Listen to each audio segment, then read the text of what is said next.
총사령관과 참모총장 모두를 교체하는 것입니다. 우리가 적을 이기고 싶다면 다른 선택지가 없습니다.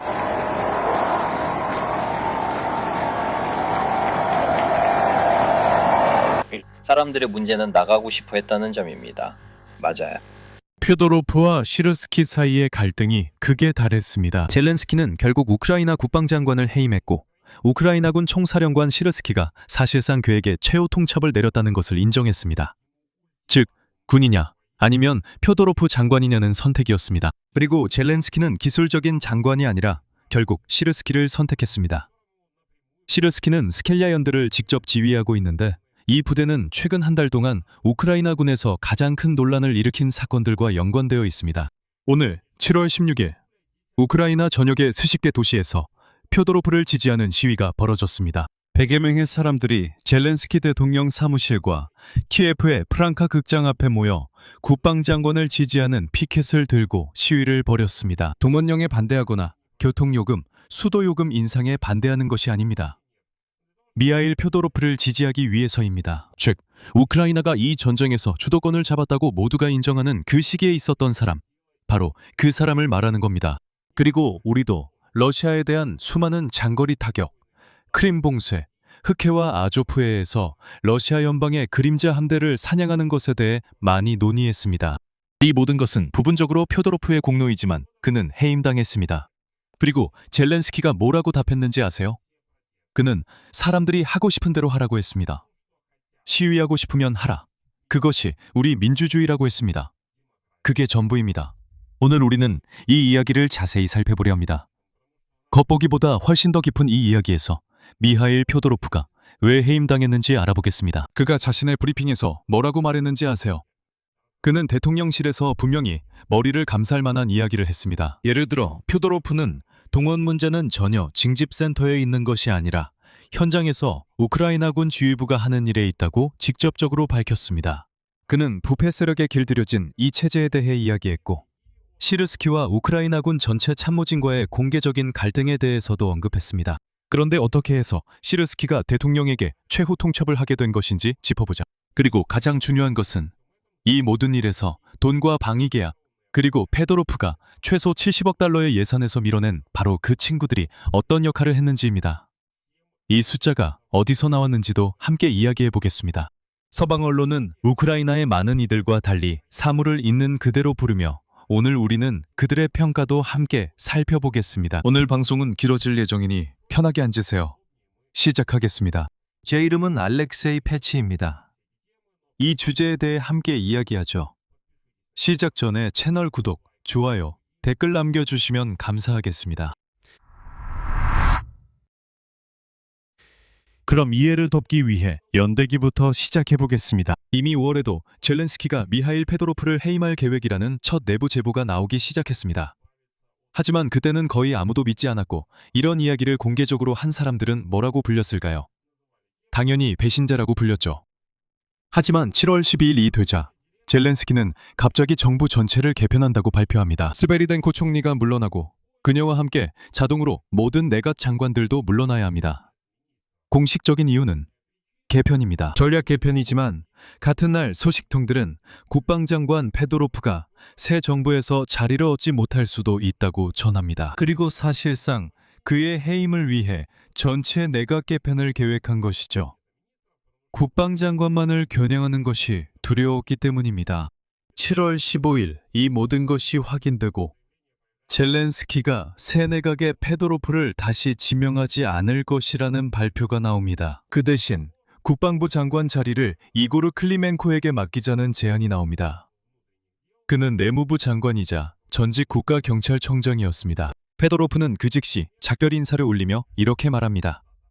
인용하자면 우크라이나 국민을 위해 국방부 장관으로 봉사한 것은 큰 영광이었습니다. 그리고 마지막에 두 단어를 덧붙입니다. 모두가 분명히 눈치챘을 겁니다. 계속됩니다.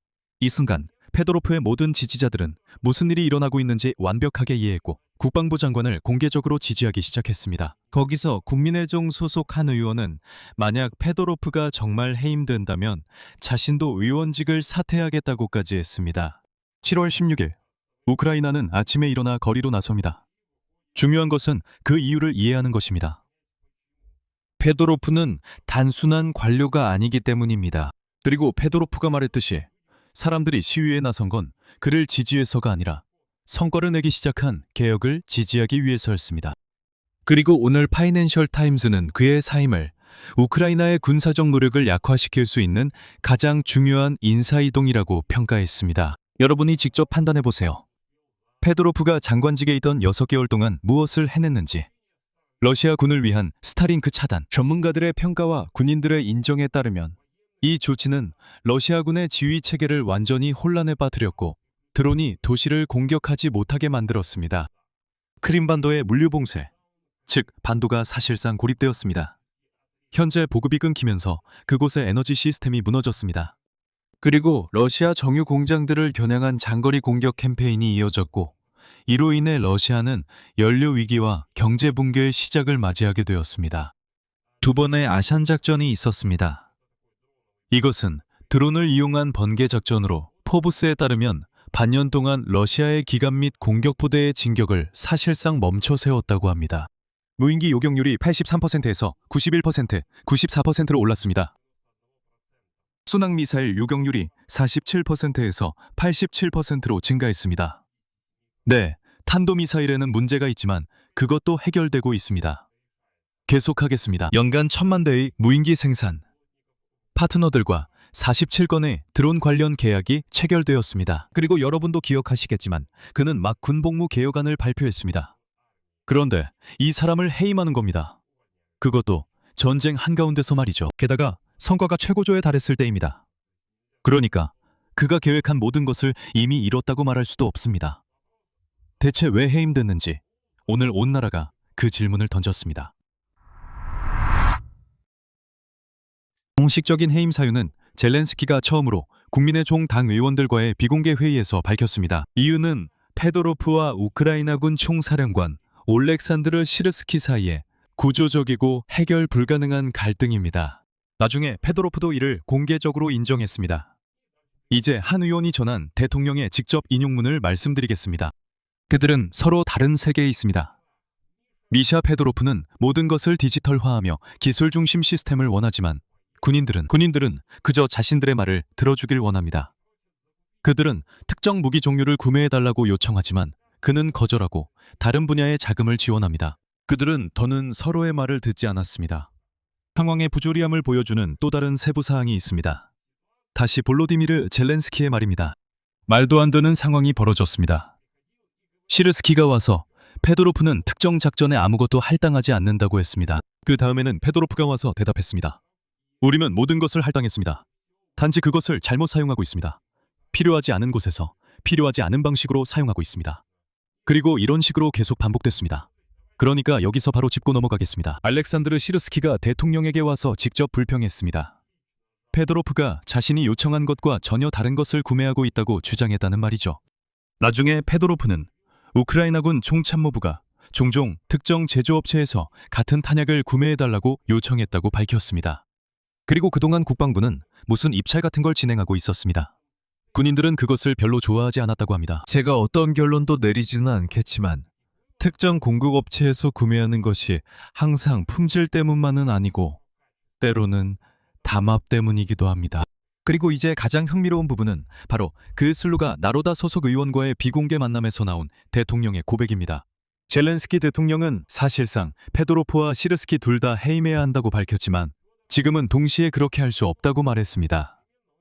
곰곰이 생각해보세요. 대통령 본인이 직접 총사령관 역시 해임될 만하다고 인정하지만 장관만 해임하고 있습니다. 왜 이런 선택을 했는지는 조금 뒤에 말씀드리겠습니다. 그리고 그 답은 아마 여러분이 좋아하지 않을 겁니다.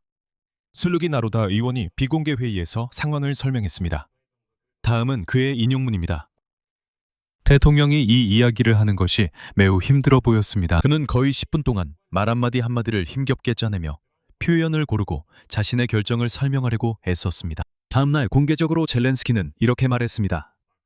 인용하자면 전쟁 중에 대통령은 그런 선택을 해서는 안 됩니다. 저는 정말로 단합을 원했지만 양측은 그 단합을 이루지 못했고 이것은 양측만의 문제가 아니라 저의 문제이기도 합니다. 오늘 우크라이나인들이 여러 도시에서 시위에 나선 가운데 국방장관 페도로프가 브리핑을 열었습니다. 그리고 여기서 페도로프는 자신이 생각하는 모든 것을 말한 것 같습니다. 페도로프가 바로 그 최후 통첩에 대해 한 가장 중요한 인정입니다. 미하일 페도로프는 자신이 국방장관으로 임명될 때 이미 젤렌스키 대통령에게 군인들이 도살자라고 부르는 시르스키를 교체할 것을 제안했다고 확인했습니다. 시르스키 외 다른 인물도 포함됩니다. 다음은 페도로프 인용문입니다. 어떤 결정들이 제안되었습니까? 이는 근본적인 인사 결정입니다. 즉, 총사령관과 참모총장 모두를 교체하는 것입니다. 우리가 적을 비대칭적으로 최소한의 손실로 이기려면 다른 방법이 없습니다.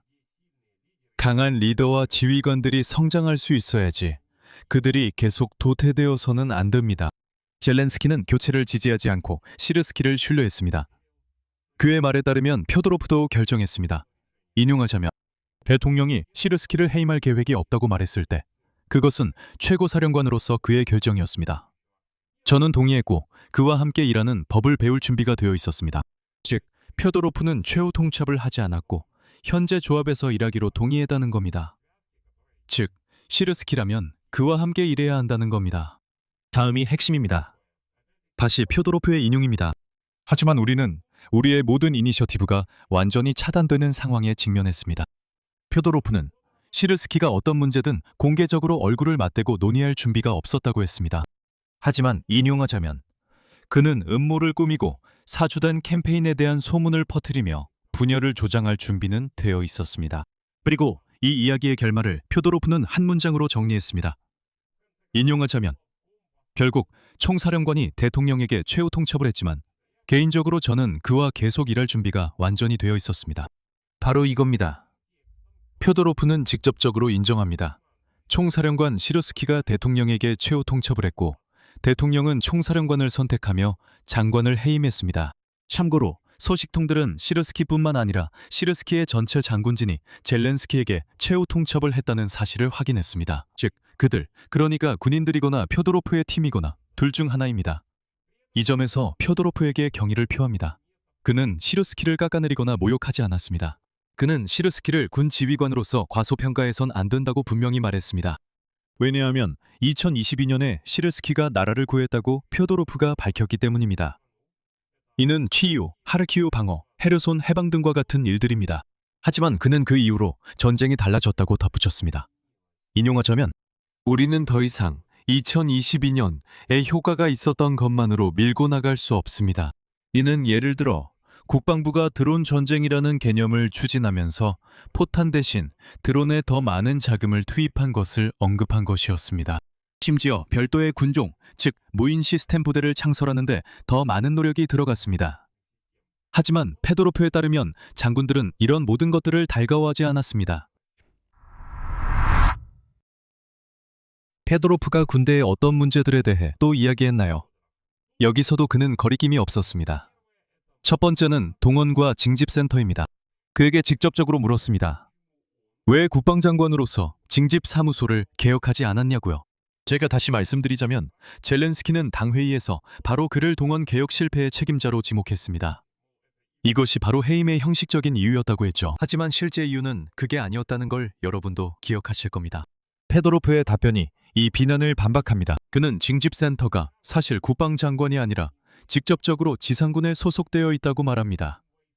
그리고 지상군은 총사령관 시르스키에게 보고하며 시르스키는 다시 페도로프의 이니셔티브를 차단했다고 합니다. 즉 페도로프는 자신이 관리하지도 않은 구조개혁의 실패에 대해 비난받은 것입니다. 그리고 그는 중요한 말을 했습니다.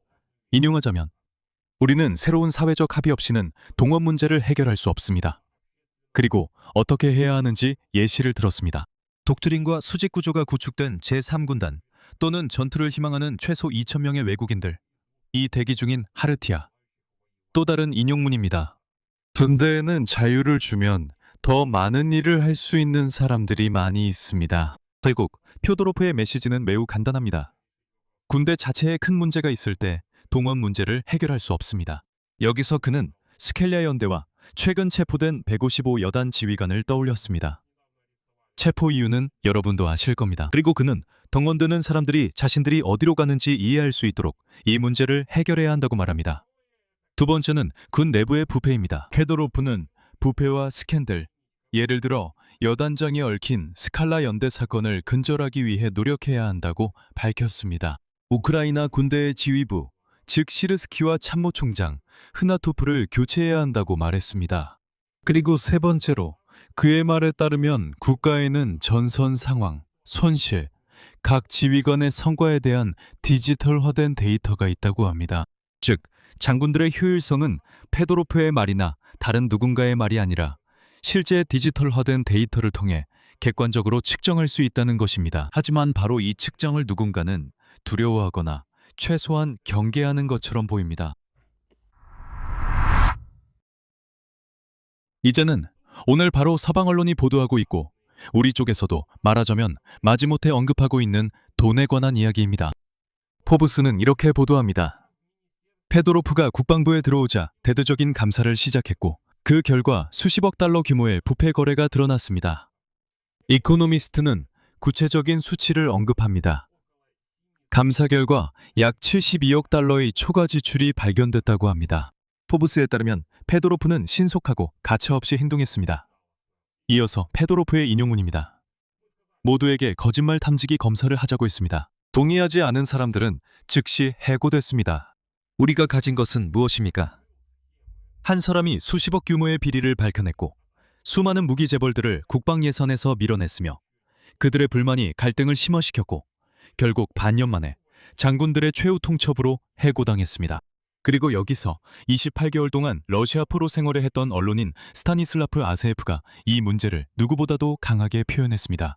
그의 말에 따르면 젤렌스키는 대통령에게 페도로프를 해임하라고 조언한 사람들, 즉 국방부에서 수십억을 계속 빼돌리려는 자들의 편에 섰다고 합니다. 파이낸셜 타임스는 다음과 같이 덧붙였습니다. 인용. 페도로프는 영향력 있는 인물들이 방위 계약으로 돈을 버는 것을 방해했다. 그리고 페도로프 본인은 브리핑에서 모든 것이 담긴 한마디를 했습니다. 인용. 대통령에게 우크라이나 국방부에서 우리가 일한 후 문제가 생긴 90명의 사람들이 찾아오면 아마도 한 사람으로서 이 모든 것을 분석하고 올바른 결정을 내리기가 힘들었을 것입니다. 90명의 측근들. 페도로프의 일이 그들의 주머니를 건드렸을 수도 있는 사람들입니다. 죄송하지만 그렇게 표현할 수밖에 없습니다. 그리고 이런 상황에서 군대와 사회의 반응이 있었습니다.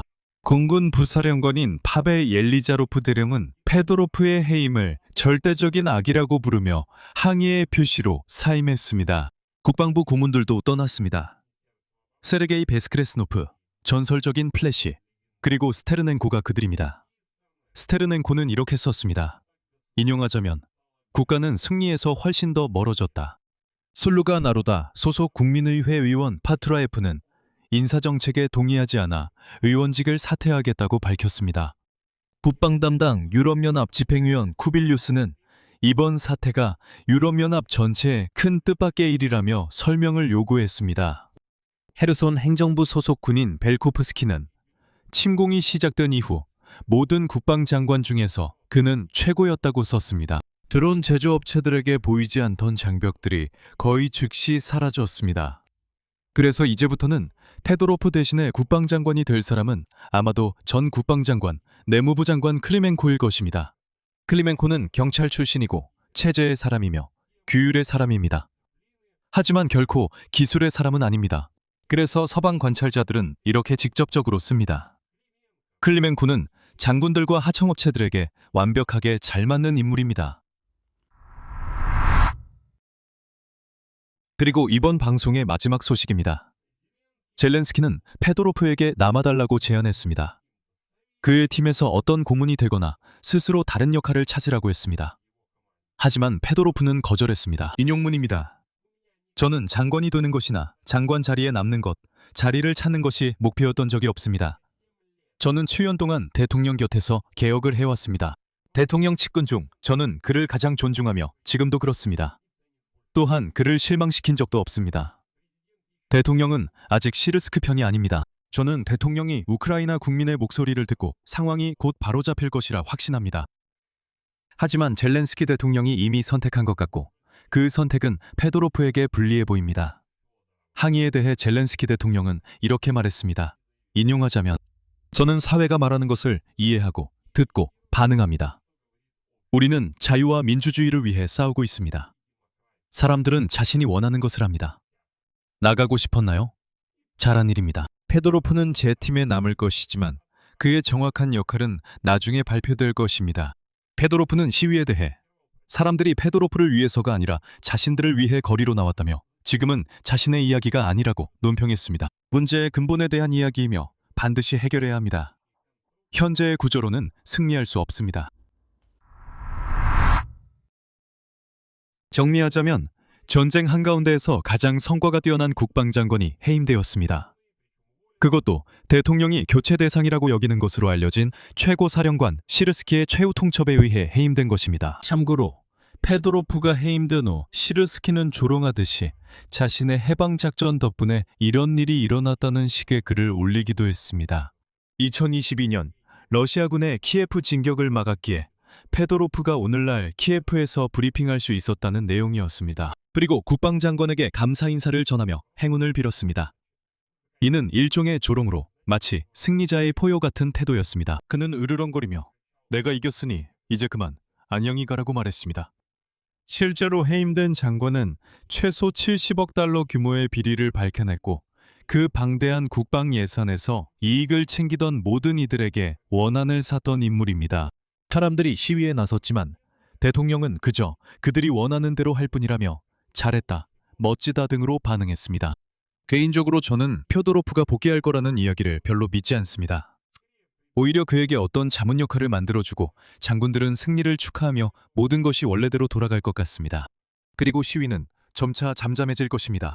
지금 볼로디미르 젤렌스키가 알렉산드르 시르스키와 대립하는 것은 적절하지 않습니다. 시르스키는 대통령에 대한 무한한 권력을 가진 듯 보입니다. 하지만 다시 한번 강조하지만 이것은 단지 추측일 뿐입니다. 이것은 그냥 제 추측일 뿐입니다. 이 모든 이야기가 저에게 뭔가를 떠올리게 했습니다. 2024년 2월 인기 있는 군사지휘관, 반쿠바와의 갈등, 해임, 대중의 분노가 폭발, 그리고 아무 일도 일어나지 않았습니다. 무슨 이야기인지 아시겠습니까? 이건 발레리 잘루주니 이야기입니다. 반복됩니다. 2026년 7월 인기 있는 장관, 반쿠바와의 갈등, 해임, 시위. 단지 여기서는 역할이 약간 거꾸로 바뀌었습니다. 그때는 군인을 치우고 민간 권력을 위해서였습니다. 이제는 민간 장관을 군부 수뇌부를 위해 내보내는 것입니다. 여기서 서방 관찰자들은 이미 불편한 질문을 제기했지만 우리는 이를 꺼려합니다. 페도로프는 정부에서 가장 인기 있는 인물이었습니다. 가장 인기 있는 장관이었죠. 전쟁 중에도 그를 지지하는 이들이 시위에 나서며 이로 인해 문제가 발생한다고 서방 언론은 보도합니다.